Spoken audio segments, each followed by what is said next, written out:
It's a normal day in the city and Dr. Singh is working hard at the hospital. There are more patients than usual, and at first it looks just like a normal cough. However, soon the patients get worse and no cure is found. The news announced that a virus called H5G9 or the sick has been discovered and classified as the deadliest in history. When Singh goes home, he's devastated to discover his wife Rani is infected too. He immediately puts her in his car and rushes to the hospital, which is harder than it sounds because people are panicking on the streets, causing lots of riots and violence. Later at the hospital, the nurses call Singh to check on the latest newborn babies and he's shocked to discover they were all born with animal parts. They are classified as hybrids, but scientists don't know if they brought the virus or they're a consequence of it, so people fear them. At the same time, Richard runs with a deer baby to hide at the Yellowstone National Park. He renovates an abandoned house and puts up a fence so they can live in peace. The virus ends up wiping out most of humanity and society collapses. This event is known as the Great Crumble. In the forest, Richard raises Gus, who grows up calling his dad Papa. Richard makes toys and books for him, but he never tells him about the outside world, doesn't let him cross the fence, and teaches him to hide if he ever sees another human. Whenever a plane flies by, Richard covers Gus' ears. One day a plane drops some flyers about a refuge for hybrids, and Richard burns them all before Gus can see them. When Gus turns 7, Richard finally tells him about the Great Crumble and how people hate hybrids. He also says Gus' mother is dead but doesn't add any details. That night Richard buries a box of mementos from his old life. Sometime later, Gus dares to cross the fence to follow some footprints and hears a scary growl. Richard soon finds him and drags him back, scolding him for his actions. Gus is sure a deer is his mother, but Richard denies it and Gus runs into the house to cry. At that moment they hear a voice in the distance and Richard immediately grabs his gun. The other man explains he's looking for his missing sister.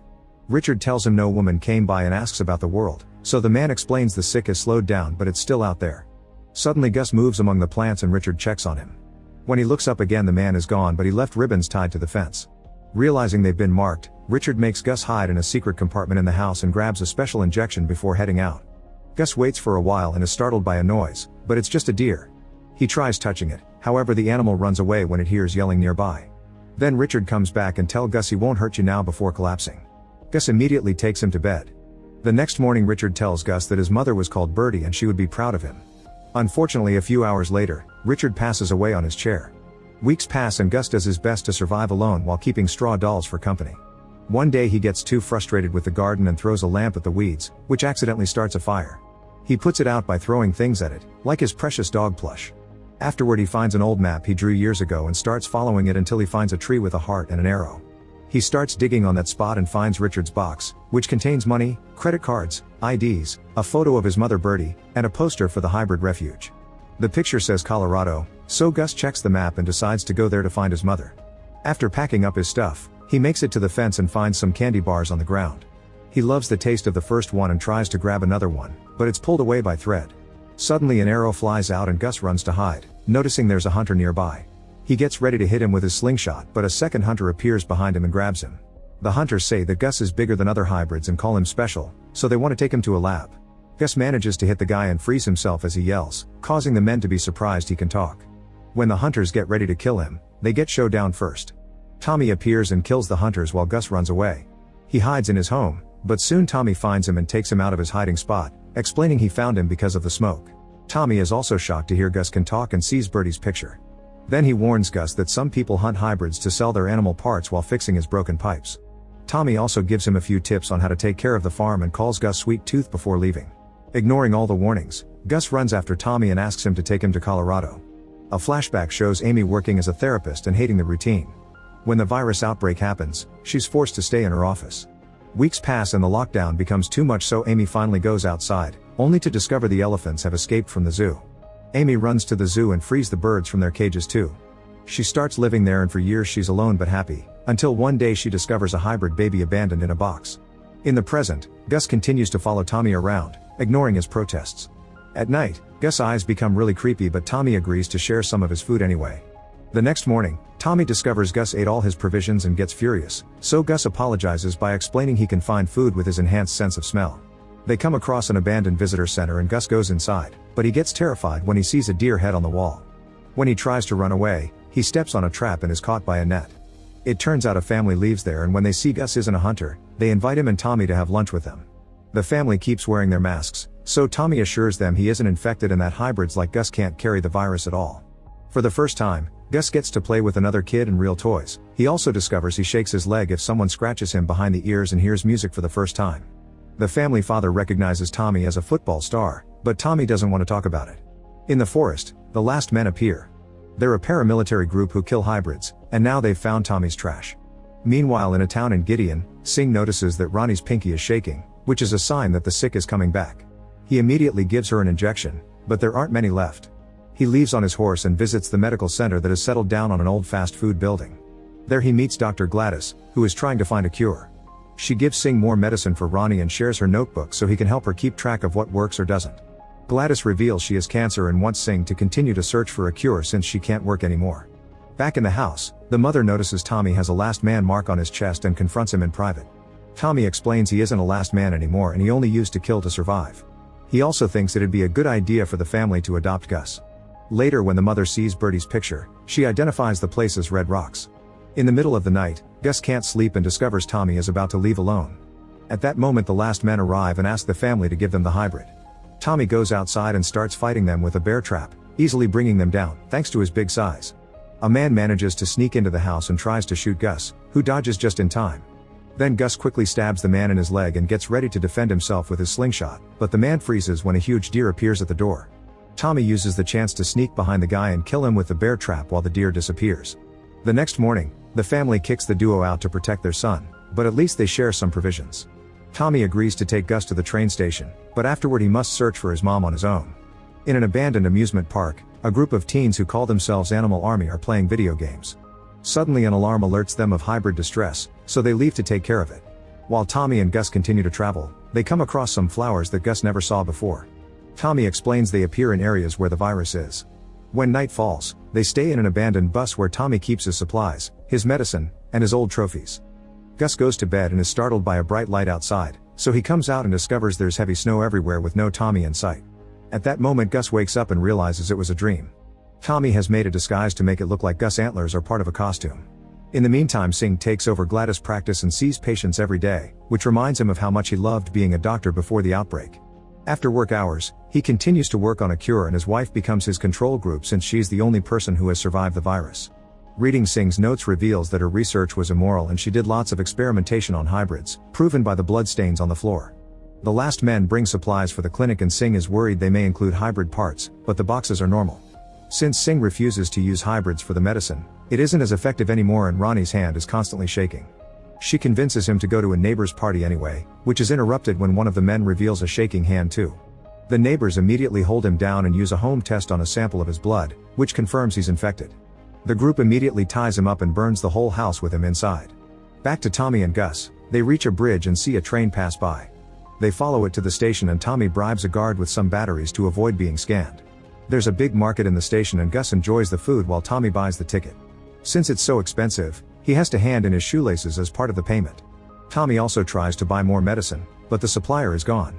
Gus goes wandering around and finds kids playing some carnival games, but he gets upset when he realizes the targets are drawings of hybrids. As he panics, he bumps into Becky of the Animal Army, who helps him calm down and pokes his ears. She tries taking him with her, however Tommy immediately drags him away. Afterward, Tommy gives Gus the ticket and takes him to the boarding line. While waiting, Gus smells Tommy's medicine coming from some boxes, so Tommy asks for his help. Following Gus' nose, they break into the security car and take a box of medicine. A guard finds them and Tommy quickly brings him down, but when they come out, another armed man threatens them with his gun. Tommy starts fighting him and before passing out, the guard notices Gus' ears moving. The duo runs away and rushes to catch the train, only for the last men to surround them and capture them both, removing Gus' helmet to confirm he's a hybrid and taking back the medicine. Moments later, the duo is being dragged through the forest with their hands tied and their eyes covered. Suddenly someone opens fire from the shadows and soon the last men are being killed by Becky and the Animal Army, who are wearing animal disguises. Meanwhile, at the last men headquarters, the leader General Abbott is informed someone very important has been found. In the forest, Becky explains that they don't want to hurt Gus, they just want to help and advises him to run away from Tommy. The others are tasing Tommy down and get ready to shoot him, however Gus hugs him as he begs them not to do it. Becky agrees to help them both. In the zoo, Amy lives with the baby, who has grown into a young girl named Wendy. They go to town together with a wagon to look for supplies, but Amy gets scared when she sees a burning cigarette on the ground. She drags Wendy to hide and takes out her gun while a last man passes by. Thankfully he doesn't see them and leaves. When the duo returns to the zoo, Amy locks all the doors. Sometimes Amy notices there are vegetables missing from the garden, and Wendy claims she ate them. However, when her mom isn't looking, Wendy drops some of her dinner in the garden. One night they hear some noises and Amy goes to the garden with her gun. She hears another noise and gets ready to shoot, but Wendy runs in and explains that's her friend Bobby. He's also a hybrid and Amy has no choice but to keep him too. This causes her to change her rule of not using the radio and starts broadcasting that she has a safe haven for hybrids. Back to the forest, the animal army takes Gus and Tommy to their hideout in the amusement park, which is decorated with animal drawings. Becky explains she started this group and nobody here has parents. Then she introduces Gus to the other teens, who are excited to meet a hybrid.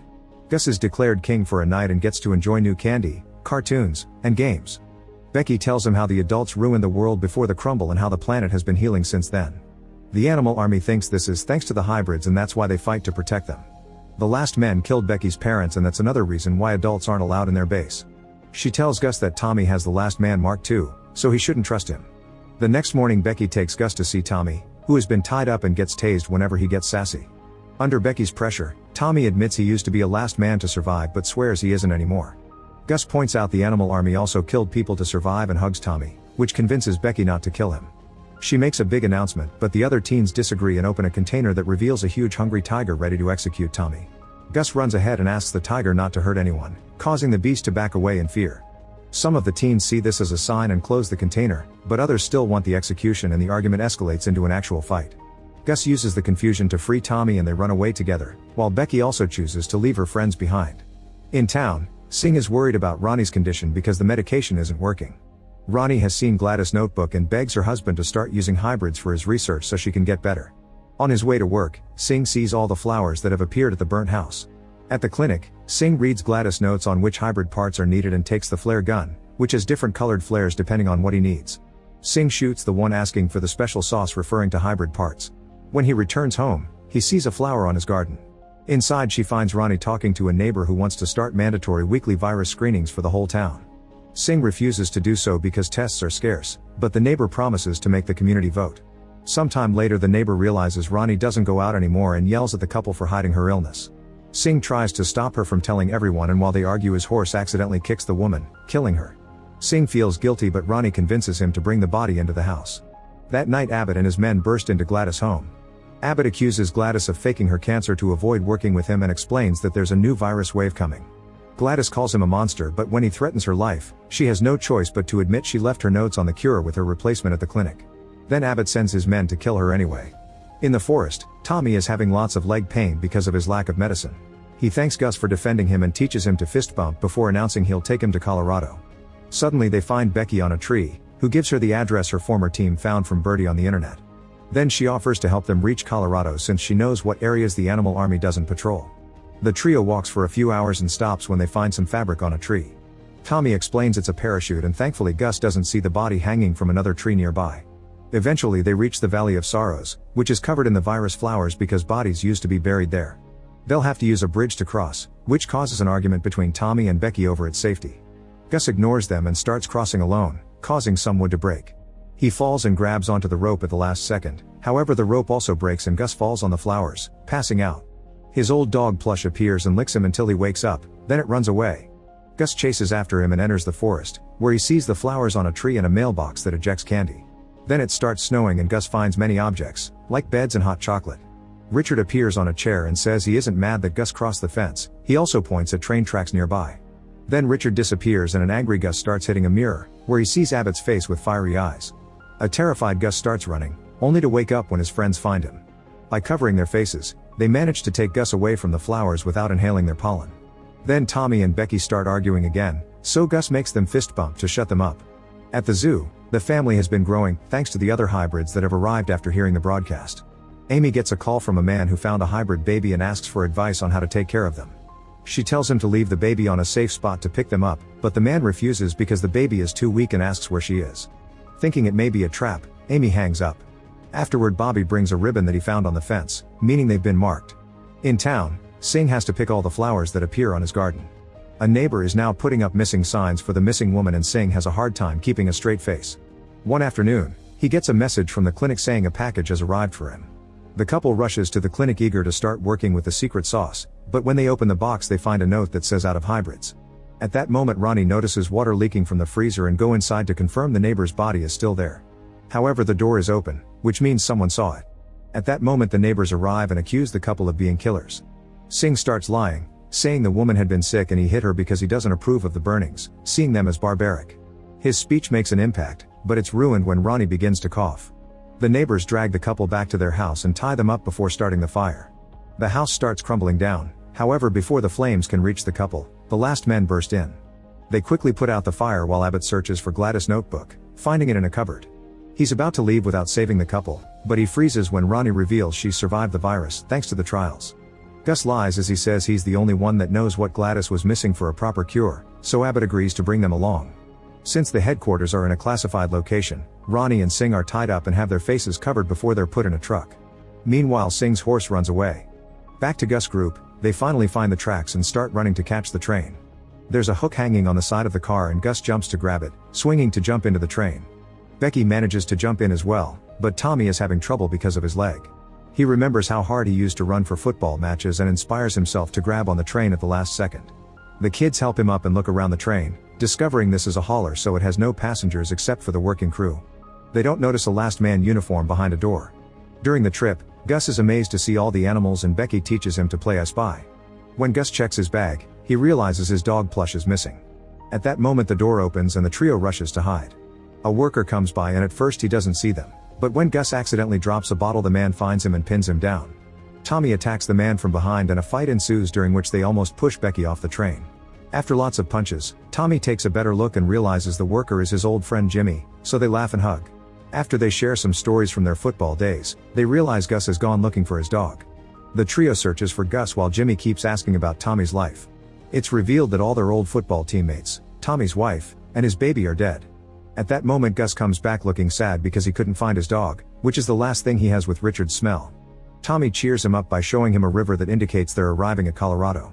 The address from the internet mentioned Go Grow and Jimmy explains it's short for Goss Grove, a neighborhood outside Essex City. The chat is interrupted when Becky hears last men in the other car and Jimmy takes the group to the back area, however they can see the men coming. Becky thinks they should jump, however Tommy sees the dog and decides to rescue it.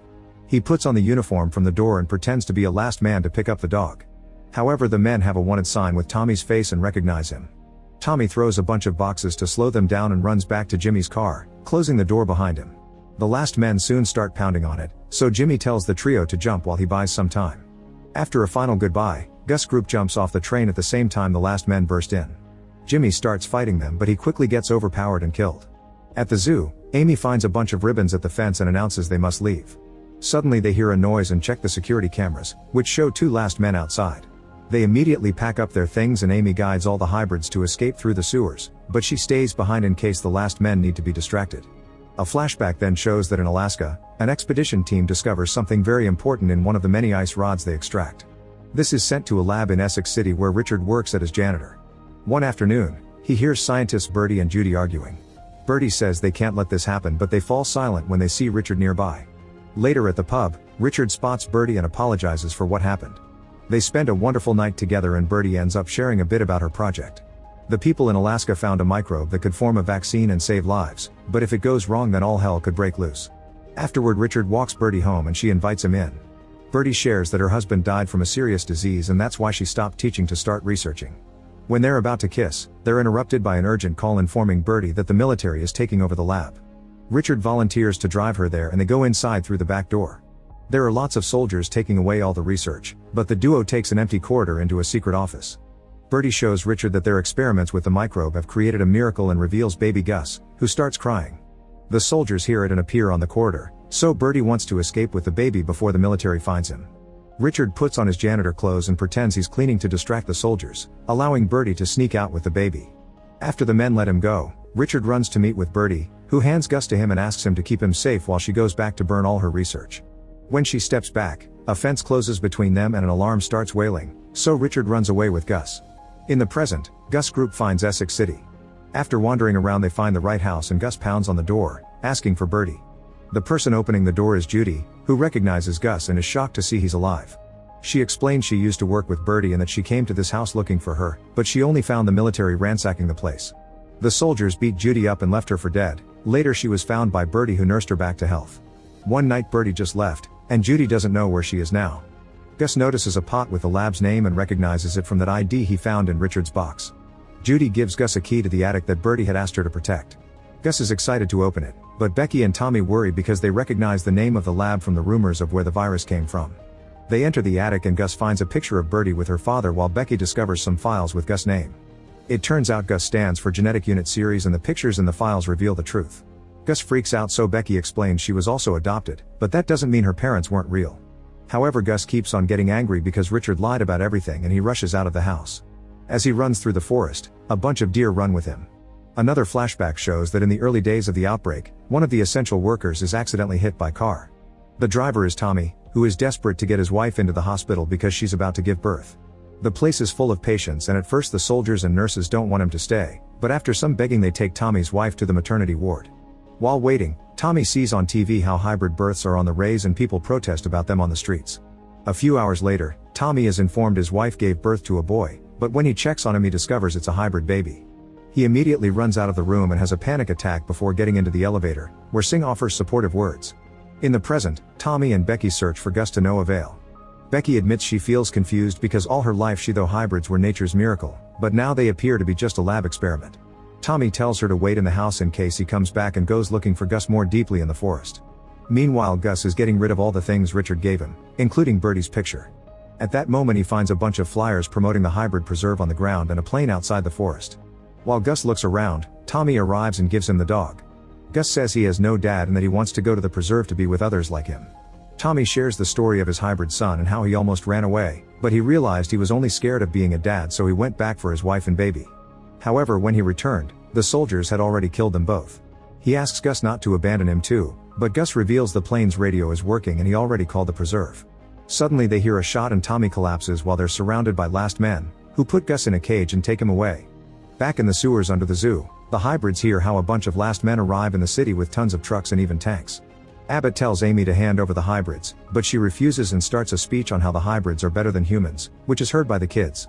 As the men surround the zoo, Amy activates a bunch of fireworks that keep the soldiers distracted while the kids continue to cross the sewers without being heard. While the last men break into the zoo, the hybrids make it to an abandoned church. Bobby wanders off and is found by soldiers, who immediately capture him and take him away. Wendy tries sneaking out, however she's quickly found and captured as well.